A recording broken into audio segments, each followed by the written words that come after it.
Interview horror. This is the third part of our mini-series on interviews.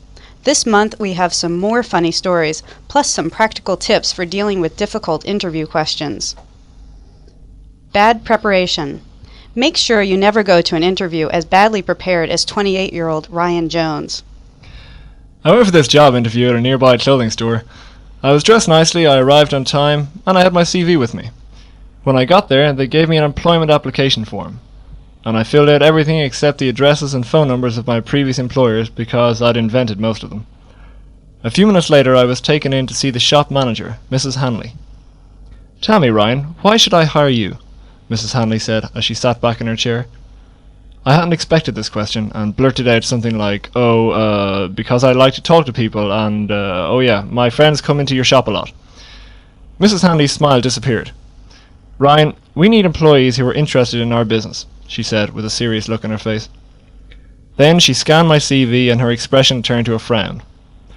"I see no addresses or phone numbers for your references," she said. "Do you have them with you?" "No, but I could look them up and email them to you later today." "No, don't worry about it," she said. "We'll call you if we need to talk to you again."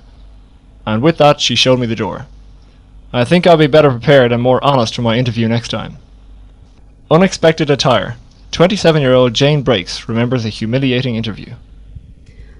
I once went to this interview for a sales consulting job that involved selling books to the Spanish-speaking market. I'd put on my CV that I spoke fluent Spanish, but that was a lie. I arrived at the office on time, but to our mutual horror, both myself and the interviewer were wearing exactly the same gray suit and white shirt. The only difference was our shoes. I was wearing red ones, she was wearing blue ones. Anyway, we sat down and she started off asking me the usual questions. Where have you worked? What were you doing? Why did you leave? Etc., etc., etc. Then she said, "Oh, and I see you speak fluent Spanish. ¿Cómo te llamas?"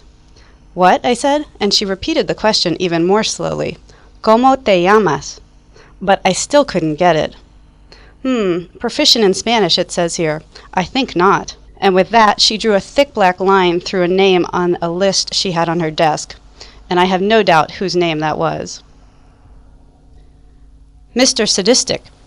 19-year-old Brian Gordon Samuels discovered that there's nothing worse than a sadistic interviewer. I think I was interviewed by the most sadistic interviewer in the world. I walked into the room and this guy behind a desk just pointed at a chair in the corner facing the wall. He waved his hand in the direction of the chair and motioned me to sit down on it. After about 5 minutes of silence, I heard the guy stand up and walk over to me. "Do you smoke?" he said, and offered me a cigarette. "No thanks," I replied. And then there was silence again.